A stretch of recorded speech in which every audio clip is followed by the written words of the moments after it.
Hey everybody, how's it going? Welcome to NoDQ&A video right here on NoDQ.com, as well as NoDQForums.com, the YouTube channel, and NoDQ&A videos affiliate, RingsideNews.com. Got your questions today regarding Raw, the Labor Day edition of Raw, as well as other topics. So let's get started today with the first one from Alexis. Which Raw do you think was the worst this year? I'm torn between this one and last week. Please answer in video. Thanks. This week's Raw was definitely a bad show. Not one of the better Raws in recent memory. And like last week's Raw, the only Raw that I can recall in 2014 that got overwhelmingly thumbs down votes on NoDQ.com's poll. You look at the Bella Twins segment, that fell flat. You had boring chants, the acting was bad, and just in general, there wasn't really much that went down on this Raw. It was a very forgettable Raw. If you missed the Labor Day Raw, you did not miss much. And I figured that going in. I wasn't expecting a blockbuster Raw because Labor Day is usually a slow night for television, and WWE usually doesn't do a huge rating for the Labor Day Raw, so I figured it was more or less going to be a throwaway show, and it was. And what will be interesting is what they do next week, because that will be the first week that they are going up against Monday Night Football, and we'll see if they try to do something spectacular on that show to boost up the ratings. And that leads me to the next question here from Kayfabe Candy S. It's like, seriously, why would the WWE care so much about Michael Sam, who Vince probably found out about like 2 weeks ago, is on an NFL team if it wasn't a cheap attempt at exploitation? Idiots. I've got a couple of questions about Michael Sam, and I think it's obvious that this is a ratings ploy by WWE, and in my opinion, a cheap and desperate one at that. I wonder whatever happened to the idea of just promoting a big wrestling show and having a quality product as the reason for people to tune in. Them relying on Michael Sam, who's in the headlines right now because he is the first openly gay football player and he got cut by the St. Louis Rams. And now it's being talked about all over the place. So WWE is trying to use that to their advantage. But I think that he probably will not show up at Raw. And if I was Michael Sam, I would not show up. I would not even bother. So to me, it really does feel desperate on WWE's part. And I just wish that they had other methods of trying to draw in viewers. And I think that they want to try and get the football audience possibly tuning into Raw instead, but I don't see that happening. I think that WWE is going to likely get destroyed in the ratings. Not necessarily destroyed, but they're going to take a hit as they do every year. So I don't think there's really much that they can do about it, and this is not the answer. This is not going to make a difference. Even if Michael Sam did show up on Raw, I don't think it would make much of a difference. I think WWE would still take a hit from the NFL. All right, this one comes from WWE fan Dark Arrow. Hey Aaron, how would you end the John Cena versus Brock Lesnar match at Night of Champions? Would a ref stoppage be a good idea?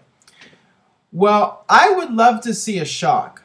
I don't think it's going to happen. I would love to see Brock Lesnar beat John Cena in 1 minute. Now, I know a lot of people out there saying, well, that's a bad idea because people watch the mega event to see a long, drawn-out match, and they don't want to see a 1 minute match. But here's my argument for it. The problem with WWE in general is that fans are conditioned to think that a match is going to last a certain amount of time, and every match is laid out the same way. It starts off fast-paced, and then in the middle you have the rest holds, you have the commercial break. On the pay-per-views and mega events, you have that slow period in the middle, and then at the end, things pick up and it gets fast-paced and all the signature moves are hit. It's the same layout every single match. I would love to see, maybe not in a John Cena-Brock Lesnar match, but just in general, I would like to see a match go really quick. I would love to see it end in 60 seconds and be completely one-sided. Something just to throw off everybody and make people think that a match could end at any time. I think that that would be good for WWE in the long run and just something to change it up. I would love to see John Cena and Brock Lesnar go in a different direction from what we're used to seeing. But I think that with this match, it's going to be way more back and forth than it was at SummerSlam. John Cena is going to look very strong. I still think Brock Lesnar will win. I hope Brock Lesnar wins because to me that would be the ultimate in counterproductiveness if John Cena was to win. But I think that there will probably be a screw job. I think that something like that's going to happen. But if it was my call, I would do something completely different. Like you said, maybe a ref stoppage. I'd love to see John Cena tap out. Not going to happen, but I'd love to see something that we're not expecting.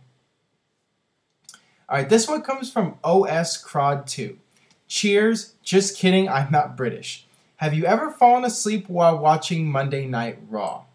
Actually, I have. I did one time, and you would probably never guess the episode of Raw. For one thing, because there's over 1,000 episodes, but it was during the Attitude Era, of all places, and it wasn't for the reason you would expect. It wasn't because I was bored or anything. I was sick as a dog the night after WrestleMania 14, and I wanted to see Triple H's big promo and what he was going to say, and I was trying my hardest to stay awake, but I was so sick that I actually fell asleep right before X-Pac came out and made his big return. I was so upset about it, and I ended up trying to watch Livewire, watch the replay over the weekend to see the segment. It was a while before I actually got to see the segment in its entirety.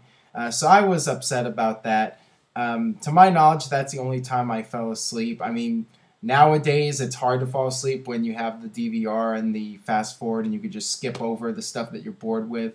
I try to watch as much of Raw as possible, but as I mentioned earlier, knowing how the matches are laid out, I can start watching like the first 2 minutes of the match, forward over the middle part, and then just skip to the end, knowing I'm not going to miss much in the middle because it's mostly going to be rest holds and that sort of thing.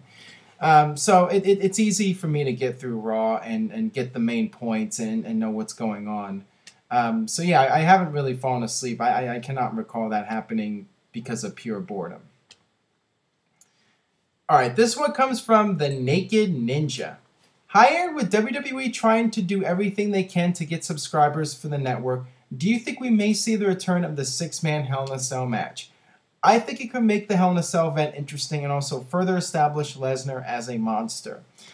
I would love to see a 6-man Hell in a Cell match. I'd like to see WWE, once again going back to earlier, I'd love to see them do something different from the norm. We've had so many one-on-one Hell in a Cell matches, and they've been so bland because you have the ban on blood and it's PG, and the most they have in terms of weapons and violence is your kendo stick. And how predictable is that now? Every hardcore match they bust out the kendo stick. It's just the same thing every match. And with the chair shots, he takes the chair and hits him in the gut and then hits him in the back. It's the same damn thing.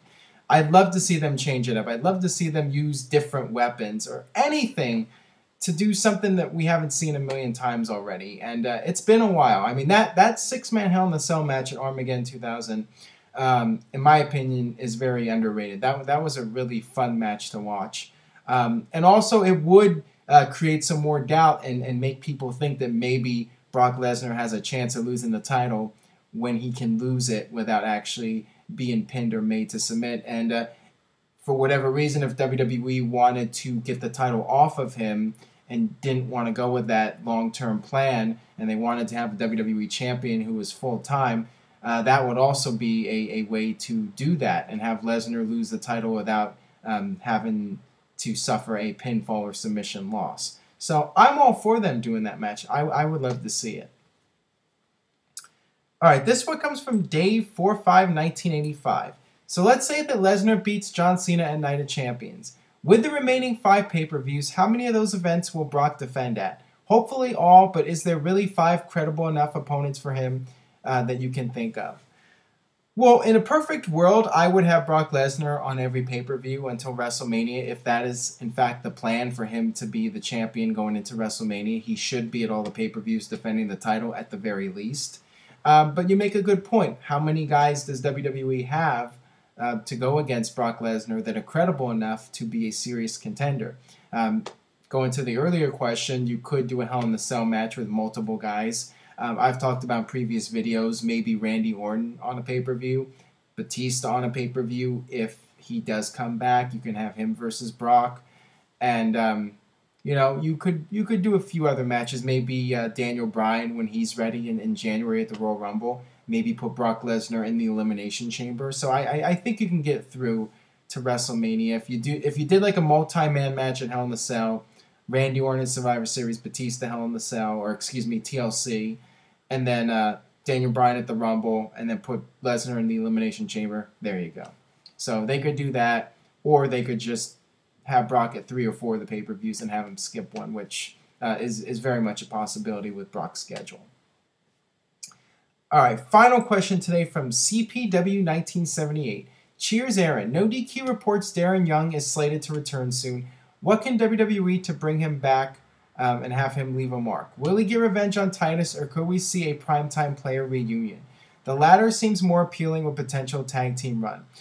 Well, if Michael Sam is appearing on Raw next week, if he does show up for whatever reason and decides he wants to do it, that right there would be a good way to bring back Darren Young, I guess. He could get the mainstream publicity being associated with Michael Sam, and Michael Sam can endorse him or whatever. So, that would be ideal. If WWE could pull that off, hats off to them. But, realistically here, what you could do with Darren Young, just bring him back and have him look strong. Book him strong, have him get some wins, let him go on a little bit of a winning streak, and see what happens, and give him a chance to do his own thing and not over-script him. Let him be himself and just see where it goes. Maybe it will not go anywhere, but you got to give the guy a chance and give him an opportunity to shine. So, I mean, that's really what they got to do. I don't know if getting revenge on Titus is necessary, but, I mean, you could do that and have a match. I would not do a reunion. I think that, at this point, if Darren Young comes back and WWE is serious about pushing him, he needs to be a singles competitor. So we'll see where they go with him. All right, that'll wrap things up for this edition of No DQ&A video. If you enjoyed it, please share it on Facebook and Twitter. Stay tuned to NoDQ.com for the latest regarding Night of Champions, and I will see you guys next time for more.